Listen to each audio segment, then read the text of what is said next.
हमने PCM IC को replace किया है। प्रॉब्लम जहां थी वहीं पर है। कोई कुछ महत्वपूर्ण सप्लाई की हम चर्चा करना चाहेंगे इसमें, क्योंकि ये मॉडल पहली बार मैं भी रिपेयर कर रहा हूं। तो सर्विस मैनुअल की सहायता से यदि हम समझना चाहें तो इसमें आज हम बनाने जा रहे हैं यामाहा का एम्पलीफायर, जिसका मॉडल नंबर आप देख सकते हैं RX-V2065। ये पीस नो साउंड फॉल्ट के लिए है और पीस अच्छे कंडीशन में है, कहीं पे भी रस्ट नहीं है, क्लीन है, साफ सुथरा है। हल्के फुल्के डस्ट है, धूल मिट्टी है।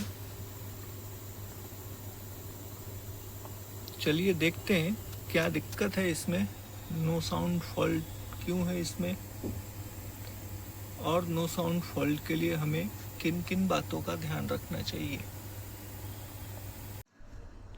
मैंने इसके HDMI कॉम DSP PCB को निकाल रखा है और इसके पीछे लगने वाले पतरे को भी निकाल रखा है, जो इस तरफ लगता है, यहाँ पर आप देख सकते हैं।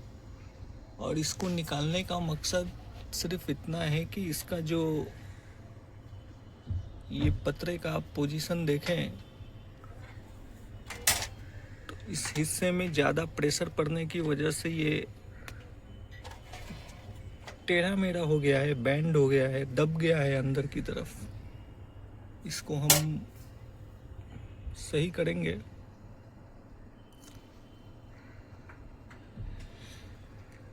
साथ ही साथ इसके PCB को भी थोड़ा क्लीन करेंगे। धूल मिट्टी है इसमें, ऐसा और कुछ मुझे दिख नहीं रहा है खास।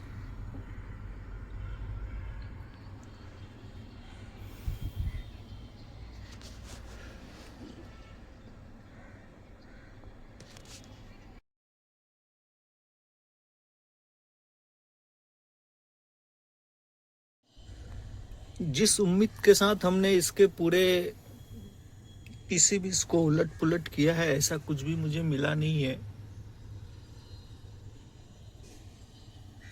ना तो कोई शॉर्टिंग मिली, ना कोई कॉमन जो हम लोग चेक करते हैं, शॉर्टिंग चेक करते हैं, कहीं पे कुछ ट्रैक्स में गड़बड़ है वो देखते हैं। कॉमन जो जो चीज़ें हम चेक करते हैं वो सभी हमने चेक किए हैं, ऐसा कुछ भी मुझे मिला नहीं है। और अब हम इसको रिफिट करेंगे।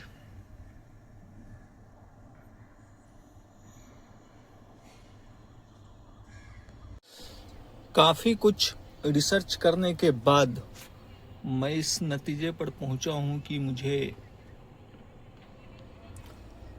ये जो PCM IC आप देख रहे हो, ये मुझे रिप्लेस करनी पड़ेगी। चलिए रिप्लेस करते हैं। रिप्लेस करने के बाद फिर आगे चर्चा करेंगे इसके बारे में।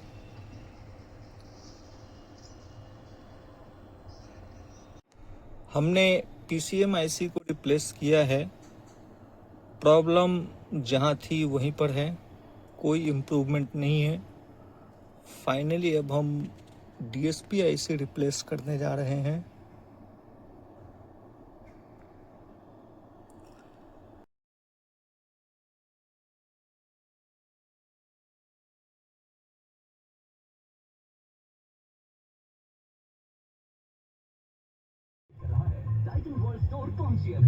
आप सुन रहे हैं कल भी आज भी गौरव के साथ ओनली ऑन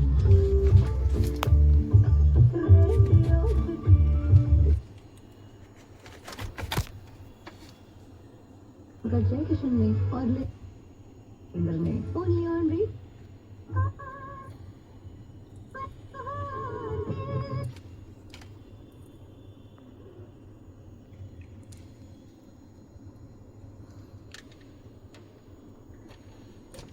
पता नहीं, बहुत टाइट है, यूज करते हैं या नहीं करते हैं पता नहीं।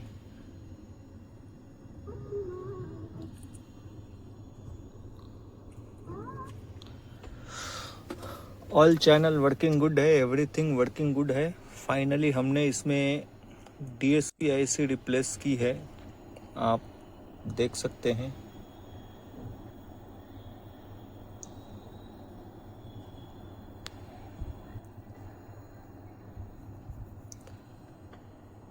कुछ महत्वपूर्ण सप्लाई की हम चर्चा करना चाहेंगे इसमें, क्योंकि ये मॉडल पहली बार मैं भी रिपेयर कर रहा हूँ, तो ज़्यादा कुछ जानकारी है नहीं। अक्सर हमें कुछ सप्लाइयों की जानकारी तो वैसे होती ही है। 2 रेगुलेटर IC इसमें लगी हुई है, अगर आप देख सकते हैं तो 2 कॉइल लगे हैं, एक स्ट्रिप के नीचे है जो दिख नहीं रही है।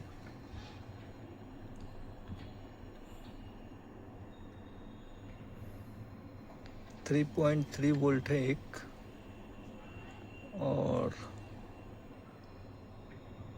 दूसरा 1.8।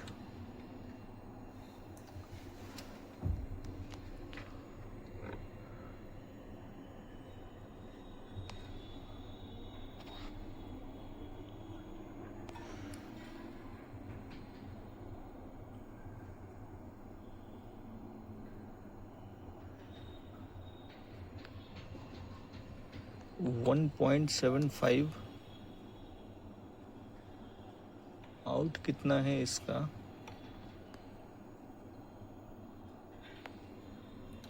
1.27। ध्यान रखें।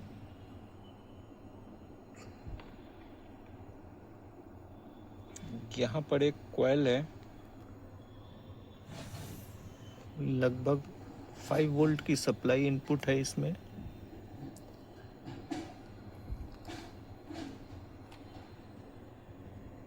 और तो कहीं कुछ दिख नहीं रही है जो यहाँ से हम चेक कर पाए।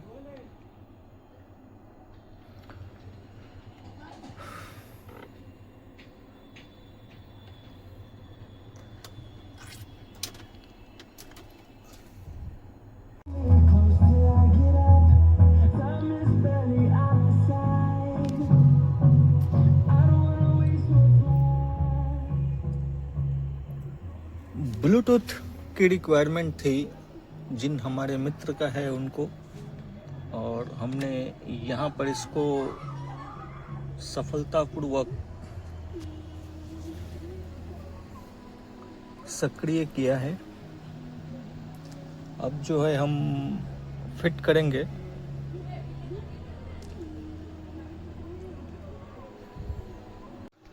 सर्विस मैनुअल की सहायता से यदि हम समझना चाहें तो इसमें ये जो पिंक कलर का एरो आप देख रहे हो, और साथ ही साथ सप्लाई भी लिखी हुई है, इस पर ध्यान दीजिए।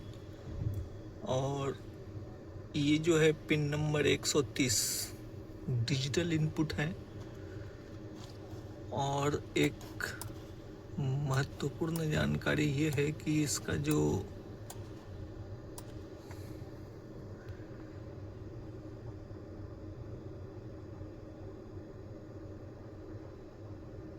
कहाँ गया भाई, 1 मिनट बताता हूँ मैं।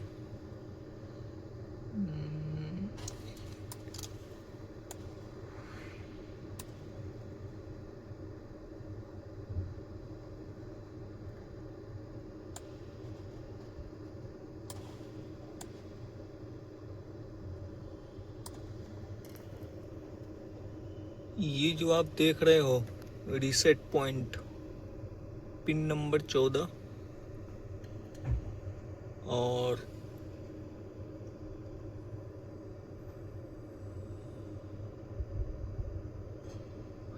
टी रीसेट है। ये पिन नंबर 21 और पिन नंबर 14, इस पर आप ध्यान रखें हमेशा। पूरी तरीके से फिट कर दिया है, रेडी फॉर डिलीवरी। जिन हमारे मित्र का है वो ले जा सकते हैं।